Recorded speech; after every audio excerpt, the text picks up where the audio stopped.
मैं कर दूंगा sir. Hello students, our first chapter in chemistry is chemical reaction and equation. This is the first chapter. In this chapter we will study about chemical reaction,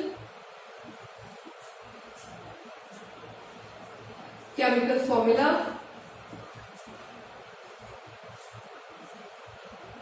properties, reaction observation,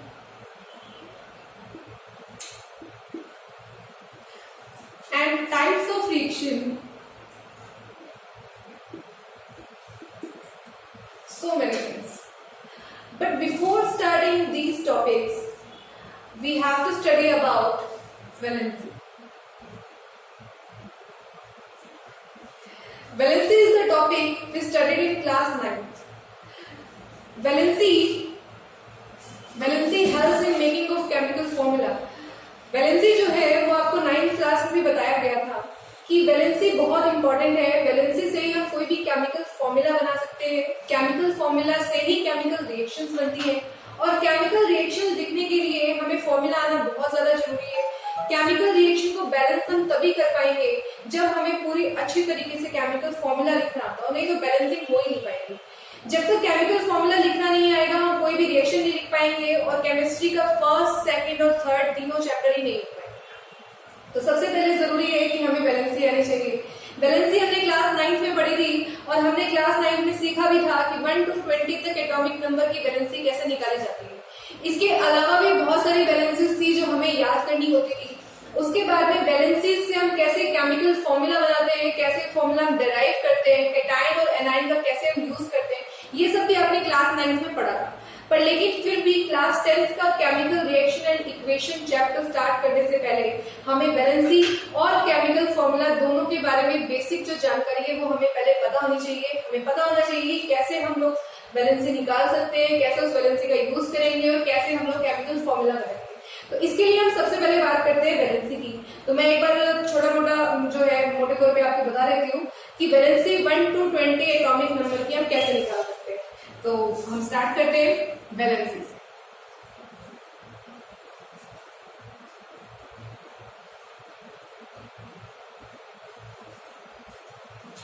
तो valency के लिए हम सबसे पहले 1 to 20 atomic number लिखे। तो ये 1 to 20 atomic number आपको लाइन वाइज याद होने चाहिए। ये आपको 9th क्लास की बुक में भी मिल जाएंगे और मैं यहाँ पे भी लिख रही हूँ। 1 to 20 एटॉमिक नंबर सिंबल्स के साथ में विद देयर वैलेंसीज बहुत ही अच्छे से याद होने चाहिए। तो मैं यहाँ सबसे पहले लिख रही हूँ 1 नंबर पे आता है अपना hydrogen, second helium, third is lithium, fourth is beryllium, fifth boron, sixth carbon, seventh nitrogen, eighth oxygen, ninth fluorine, 10th neon. उसके बाद में number 11 sodium, number 12 magnesium, number 13 aluminium, 14 silicon, 15 phosphorus, 16 sulphur, 17 chlorine, 18 organ, 19 potassium and 20 calcium. ये 20 तक simple atomic number है। अब इनकी valency निकालने से पहले हम एक छोटी सी बात करते हैं। हमें मालूम है किसी भी एटम के अंदर मिड में होता है न्यूक्लियस। उस न्यूक्लियस के अंदर होते हैं न्यूट्रॉन एंड प्रोटॉन, और उसके बाहर प्रेजेंट होते हैं शेल्स।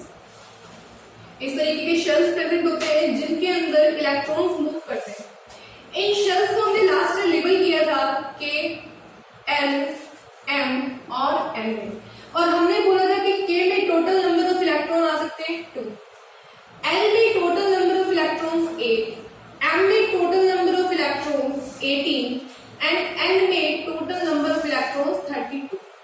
तो नंबर ऑफ इलेक्ट्रॉन्स तो के में 2, एल में 8, एम में 18, एन में 32 आ सकते हैं, पर स्टेबिलिटी की अगर बात करें तो एल, एम और एन में स्टेबिलिटी हमेशा आउटर शेल में 8 इलेक्ट्रॉन्स में होती है। ओनली के ही ऐसा है जिसमें 2 इलेक्ट्रॉन्स की स्टेबिलिटी आ सकती है, बाकी सबके अंदर स्टेबिलिटी आएगी 8 इलेक्ट्रॉन्स के अंदर।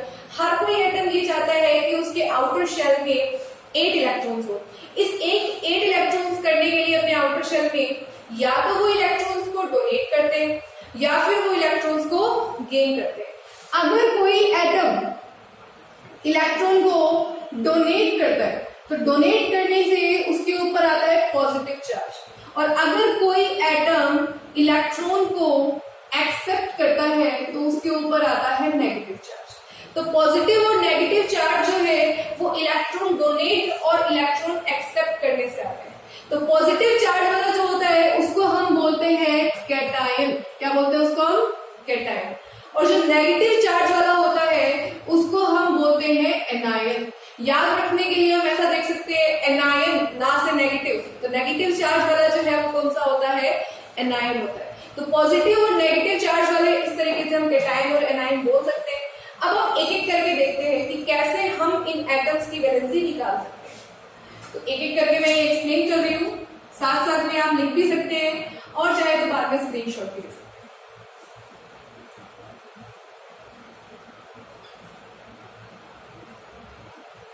तो सबसे पहले हम बात करते हैं यहाँ पे हाइड्रोजन की। हाइड्रोजन में टोटल नंबर ऑफ इलेक्ट्रॉन है 1।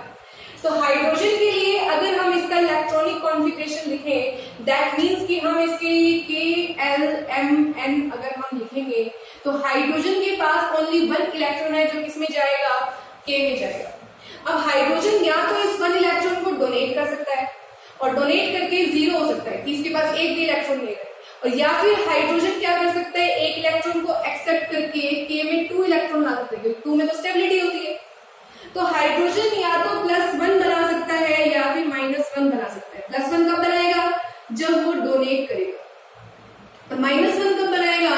जब वो एक्सेप्ट करेगा। तो +1 तब बनाएगा जब वो डोनेट करेगा और -1 तब बनाएगा जब वो एक्सेप्ट करेगा। पर फिर भी हाइड्रोजन जनरली +1 बनाता है, -1 कभी कभी। उसके बाद में अगर हम बात करें हीलियम की, तो हीलियम के पास है 2 इलेक्ट्रॉन, तो हीलियम अपने 2 इलेक्ट्रॉन डालेगा K में, और K में ये 2 इलेक्ट्रॉन डालने का मतलब है कि इसके पास स्टेबिलिटी आ रही है।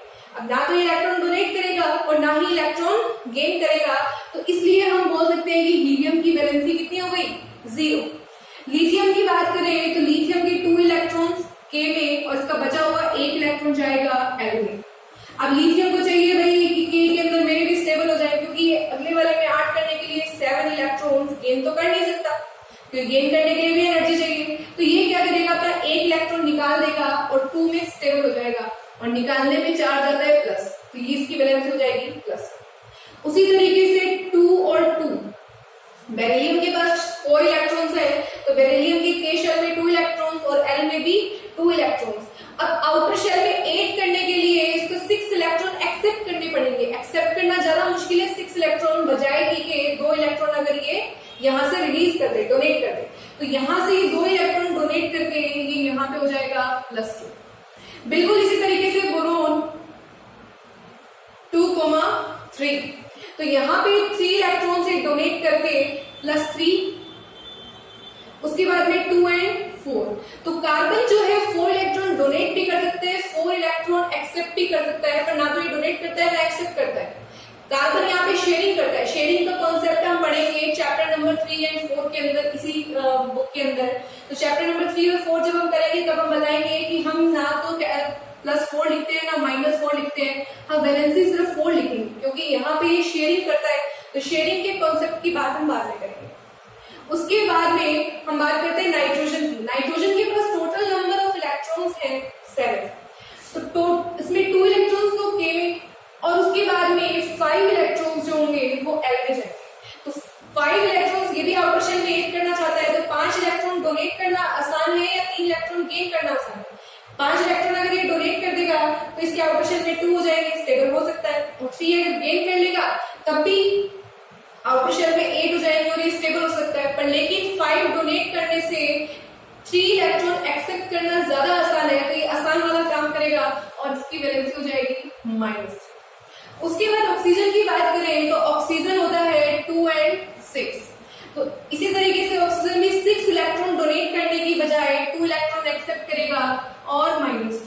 इसी तरीके से फ्लोरीन 2 and 7, इसने भी एक इलेक्ट्रॉन एक्सेप्ट किया -1। नियॉन 2 and 8 में स्टेबिलिटी है इसके पास, ना तो इलेक्ट्रॉन डोनेट करेगा और ना ही इलेक्ट्रॉन एक्सेप्ट करेगा, तो इसकी वैलेंसी हो जाएगी 0। उसके बाद में हम बात करें सोडियम की, तो सोडियम जो है उसका एटॉमिक नंबर होता है 11। कॉन्फ़िगरेशन अगर हम लिखेंगे तो हो जाएगा 2 8 1। आउटर शेल में 8 करने के लिए ये अपना एक इलेक्ट्रॉन जो है वो डोनेट करके अपने ऊपर चार्ज लेकर के आएगा +1। तो जहां पे भी प्लस चार्ज आ रहा है उन सबको हम बोलेंगे कैटायन। प्लस चार्ज वालों को बोलते हैं हम कैटायन और माइनस चार्ज वालों को हम बोलते हैं एनायन। तो यहाँ पे सोडियम का कैटायन बनेगा Na+। उसी तरीके से मैग्नीशियम की बात करें 2 8 2, तो मैग्नीशियम भी अपने 2 इलेक्ट्रॉन्स डोनेट करके बनाएगा +2।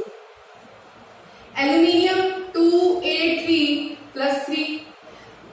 जैसे हमने कार्बन में किया था उसी तरीके से सिलिकॉन भी शेयरिंग करता है, ना तो +4 ना -4, ओनली 4 हम इसकी वैलेंसी बोलेंगे। फास्फोरस की बात करें तो फास्फोरस हो जाएगा 2 8 5 इलेक्ट्रॉन डोनेट करने की बजाय फास्फोरस 3 इलेक्ट्रॉन गेन करना ज्यादा पसंद करेगा और ये -3 बनाएगा। उसके बाद सल्फर 2 8 6 तो 6 इलेक्ट्रॉन डोनेट करने की बजाय ये भी 2 इलेक्ट्रॉन एक्सेप्ट करेगा, दैट इज -2। सल्फर -2 F -2, इसका सिंबल हो जाएगा S-2। सोडियम को लिख सकते हैं Na+, मैग्नीशियम को लिख सकते हैं Mg2+। तो जो इनके ऊपर चार्ज होता है वही इनकी वैलेंसी होती है, और वैलेंसी हमें हेल्प करेगी केमिकल फॉर्मूला बनाने में। तो ये बाकी जो 4 एटम्स हैं ये भी हम इसी तरीके से निकाल सकते हैं, और मैंने लिख रही हूँ 2 8 7 -1, 2 8 8 0, 2 8 8 1 +1, 2 8 8 2 +2। अब ये तो हो गया 1 to 20 तक का मेथड कि आप किस तरीके से वैलेंसी निकाल सकते हैं, पर लेकिन मेथड आपको आता है फिर भी आपको 1 to 20 तक की एटम जितने भी जो सीरियल वाइज है आपको लगातार याद होने चाहिए, और इनकी वैलेंसी ऐसे याद होनी चाहिए कि कोई कभी भी पूछ ले वैलेंसी बिल्कुल सही आनी चाहिए। उसके बाद में ये तो 1 to 20 हो गए, पर इसके अलावा भी बहुत सारे ऐसे एटम्स हैं जिनकी वैलेंसीज आपको याद होनी चाहिए, तो वो आपको आपकी 9th क्लास की बुक में मिल जाएंगे।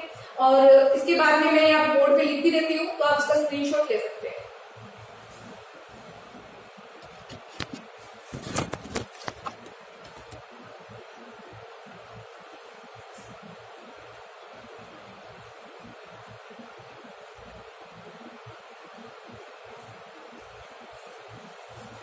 So first of all is monovalent cation. इसमें आप लोग नोट कर लीजिए। Number 1 is hydrogen ion. मैं लिख रही हूँ, आप लोग साथ में नोट कर सकते हैं। उसके बाद में हाइड्रोजन जो भी आपके 1 to 20 में आ गए हैं, इसके बाद में वो नहीं लिखूंगी, जो आपके नए आएंगे वो लिखूंगी सिर्फ। तो उसके बाद में हम लिख सकते हैं अमोनियम आयन। अमोनियम आयन जो है उसका होता है NH4+। उसके बाद में नंबर 3 सिल्वर। सिल्वर आयन को हम लिख सकते हैं Ag+। Number 4 copper ion Cu+। उसके बाद में मरकरी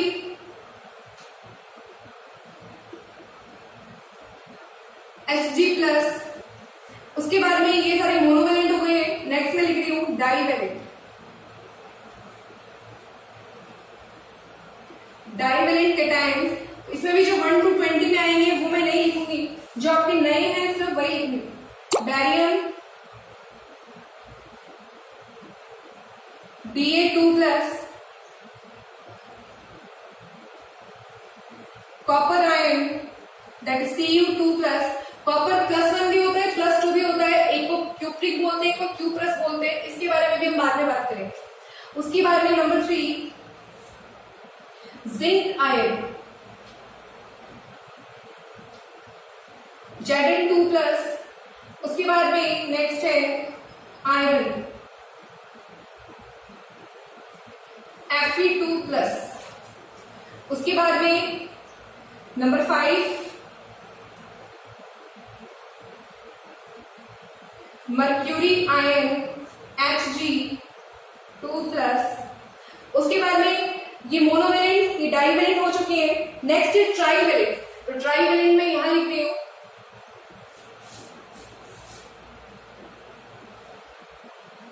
ट्राइवेलेंट आयन, इसके अंदर दो है, एल्यूमिनियम आयन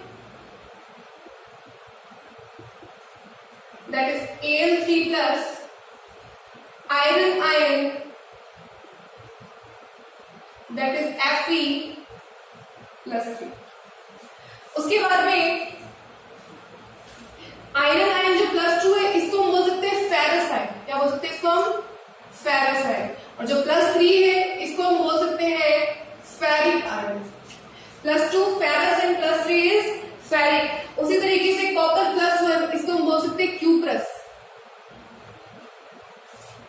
और जो +2 है, उसको हम बोल सकते हैं क्यूप्रिक।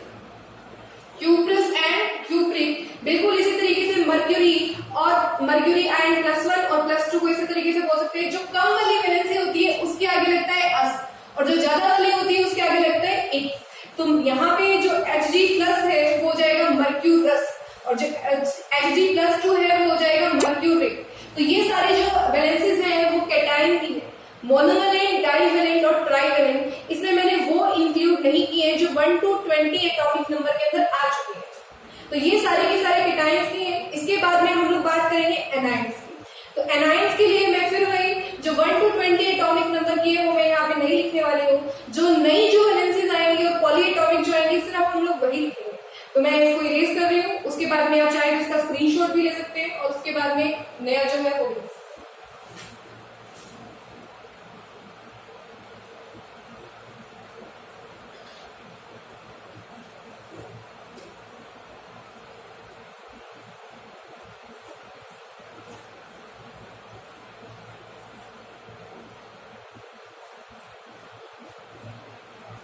तो सबसे पहले है मोनोवेलेंट एनायंस। तो मोनोवेलेंट एनायन के अंदर हाइड्राइड, फ्लोराइड, क्लोराइड, ये आपके 1 to 20 तक में आ चुके हैं। उसके बाद में मैं एक और लिखती हूँ यहाँ पे ब्रोमाइड। ब्रोमाइड आयन को लिखते हैं Br- से। उसके बाद में आयोडाइड आयन, इसको हम लिखते हैं I- से। उसके बाद में नाइट्राइड आयन, इसको हम लिखते हैं NO2- से। उसके बाद है नाइट्रेट आयन, इसको हम लोग लिख सकते हैं NO3-। उसके बाद में हाइड्रोक्साइड आयन, इसको हम लिखते हैं OH- से। उसके बाद है हाइड्रोजन बाइकार्बोनेट आयन। ये सारे के सारे जितने भी जो एनायंस है, सारे के सारे बहुत ज्यादा इंपॉर्टेंट है और पूरी केमिस्ट्री में हमारे काम आने वाले हैं। बहुत ज्यादा इंपॉर्टेंट है और इन सबकी वैलेंसी हमें इनके सही सिंबल्स के साथ याद होनी चाहिए। उसके बाद में नेक्स्ट है डाइवेलेंट एनायंस। सबसे पहले ऑक्साइड आयन। ऑक्साइड आयन ये 1 to 20 में आ चुका है, पर फिर भी मैंने लिखा है कि जो भी जिनके ऊपर नेगेटिव चार्ज होता है उनके आगे आई लग जाता है, तो हम यहाँ पे इसको लिख सकते हैं O2-। उसके बाद में सल्फाइड आयन जो होगा वो हो जाएगा S2-। सल्फाइड आयन, इनमें सल्फाइड वाले में, सल्फर वालों में थोड़ा सा कंफ्यूजन है इनको बोलने के अंदर, तो इनको थोड़ा ध्यान से लिखना। सल्फाइड आयन जिसमें IDE। उसके बाद नंबर 3 है सल्फेट आयन। सल्फेट आयन है SO4-2-। Number 4 sulphonate. Sulphide, sulphate और सल्फाइड SO3-2-। उसके बाद में लास्ट है कार्बोनेट।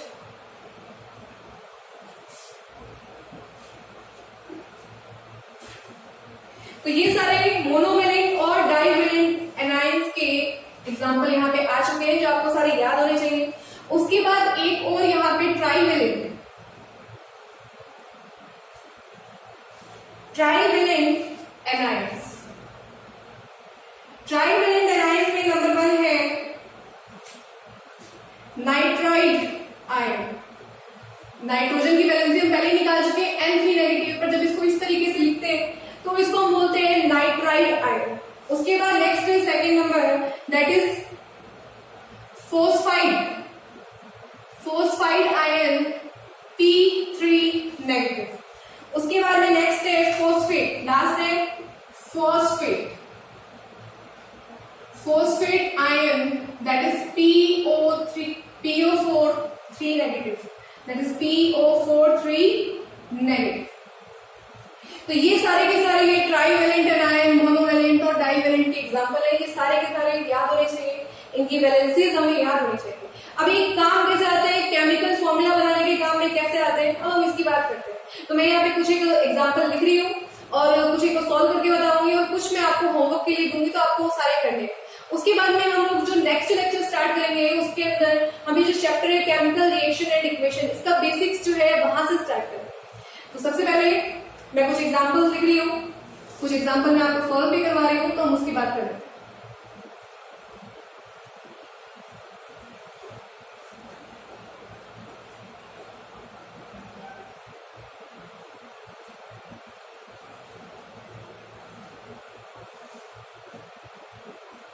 तो सबसे पहले जैसे मेरे पास कोई एग्जाम्पल है, सोडियम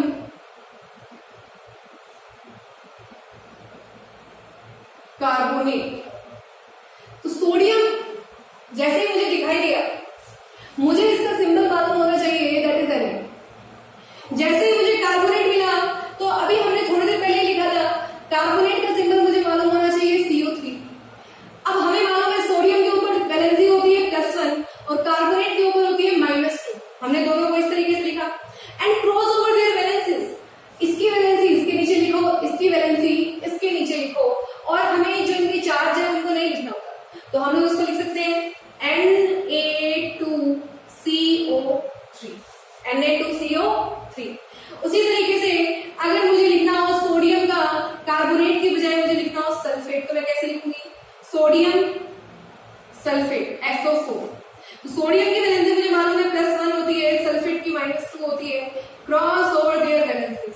हमें इनकी वैलेंसी को एक दूसरे के नीचे लिखना है, इसकी वैलेंसी को यहाँ लिखना है, इसकी वैलेंसी को यहाँ लिखना है। मैं इसको लिखूंगी Na2SO4। उसके बाद में और बात करें हम, जैसे मुझे लिखना है एल्यूमिनियम सल्फेट,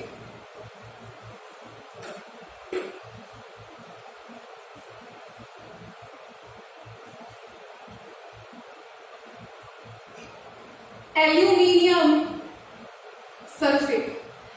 एल्यूमिनियम देखते ही मेरे दिमाग में आना चाहिए एल्यूमिनियम का सिंबल दैट इज एयर, और सल्फेट को देखते ही SO4। Valency of aluminium is +3 and sulphate -2। इसकी वैलेंसी इसके नीचे, इसकी वैलेंसी इसके नीचे, तो Al2SO4। अब SO4 किसी ने ऐसे नहीं लिखना थी, हमेशा पूरे SO4 के साथ में ब्रैकेट लगा करके फिर 3, इसका मतलब इस पूरे SO4 के साथ में 3 का मल्टीपल हुआ है। अगर आपने 4 के साथ 43 लगेगा और वो भी ऑक्सीजन के साथ में, तो ऐसा नहीं करना है, हमें ब्रैकेट लगा करके फिर लिखना है। अब जैसे कैल्शियम हाइड्रोक्साइड, कैल्शियम देखते ही मेरे दिमाग में आना चाहिए Ca, हाइड्रोक्साइड देखते ही OH। कैल्शियम की वैलेंसी होती है +2, हाइड्रोक्साइड की होती है -1, इसकी वैलेंसी इसके नीचे, इसकी वैलेंसी इसके नीचे, ये हो जाएगा CaOH2। पूरे के साथ में ब्रैकेट लगा करके लिखेंगे। उसके बाद में नेक्स्ट एग्जांपल है सोडियम ऑक्साइड। ऑक्साइड देखते ही दिमाग में आना चाहिए सोडियम, सोडियम होता है Na, ऑक्साइड ऑक्सीजन। सोडियम की वैलेंसी होती है +1, ऑक्सीजन की होती है -2, क्रॉस किया Na2O। तो इस तरीके से हमें फॉर्मूला बनाने हैं। मैं यहाँ पे कुछ एक एग्जांपल लिख रही हूँ जो आपको घर से सॉल्व करने हैं। हो सकता है कि आपको लगे कि इसमें बहुत सारी वैलेंसीज तो मैंने लिखवाई नहीं है, वो मैंने इसलिए नहीं लिखवाई क्योंकि वो 1 to 20 में आ गई है। फिर भी किसी को किसी टाइप का कोई डाउट हो तो 9th क्लास की बुक में ये सारी की सारी वैलेंसीज आपको लाइन वाइज दी हुई है और मैंने लास्ट ईयर भी आपको कॉपी के अंदर लिखवाई थी। आपको बोर्ड के ऊपर लिखने जा रही हूँ वो सारे के सारे आपको सॉल्व करने हैं। और ये अगर आपको सॉल्व करने आ गए तो हो सकता है कि आप केमिस्ट्री के सारे जो चैप्टर्स हैं फर्स्ट सेकंड थर्ड उनकी रिएक्शन लिखने में बहुत आसानी होगी। हो सकता है कि कुछ एक अभी भी कुछ एटम्स या सिंबल्स ऐसे रह गए हो जिनकी वैलेंसी हमें नहीं याद हो, तो वो हम चैप्टर्स के साथ साथ में हम लोग देखेंगे कि कोई नई वैलेंसी ऐसी आती है तो हम उसे याद कर लेते हैं। तो मैं यहाँ पे कुछ एग्जाम्पल लिख रही हूँ, तो आप वो एग्जाम्पल लिख लीजिए।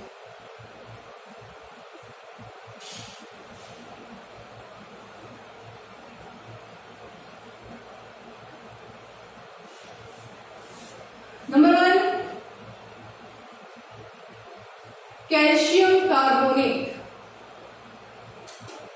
Number 2 calcium oxide. Number 3 calcium hydrogen carbonate. Number 4 sodium carbonate. Number 5 zinc sulphide. Number 6 copper sulphate. मैं आपको यहां लिख के दे रही हूं, कॉपर यहां पे +2 वैलेंसी के अंदर है। Number 7 magnesium sulphate. Number 8 aluminium oxide. Number 9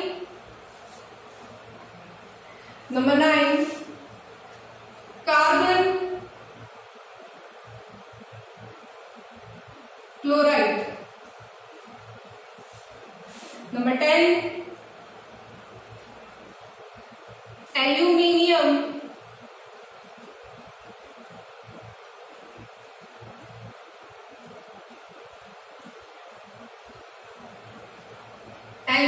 chloride. बिल्कुल आपको उसी तरीके से सॉल्व करने हैं, जो भी लिखा हुआ है पहले आप उसका सिंबल लिखिए, जो भी आपको कैटाइन दिया गया है, जो भी आपको एनाइन दिया गया है, उन दोनों को आप लिखो, उनकी वैलेंसीज को लिखो, दोनों के बीच में क्रॉस ओवर करो और उनकी वैलेंसीज को लिखो। अगर इसी तरीके को अगर आपने पूरा का पूरा मेंटेन किया तो ये सारे के सारे क्वेश्चंस आपके इजीली हो जाएंगे। और ये अगर आपके इजीली हो गए तो उसके बाद में सारे के सारे करना बहुत ज्यादा आसान है। एक और मैं लिख रही हूँ यहाँ पे,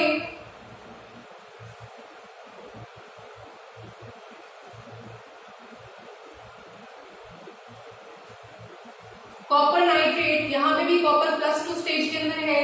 एक और लिख रही हूं,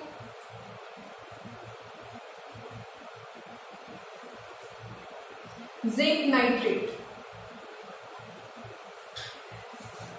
तो आज के लिए हम लोग ये वाला टॉपिक यहीं कंप्लीट करते हैं और नेक्स्ट लेक्चर में हम लोग स्टार्ट करेंगे केमिकल रिएक्शन एंड इक्वेशन।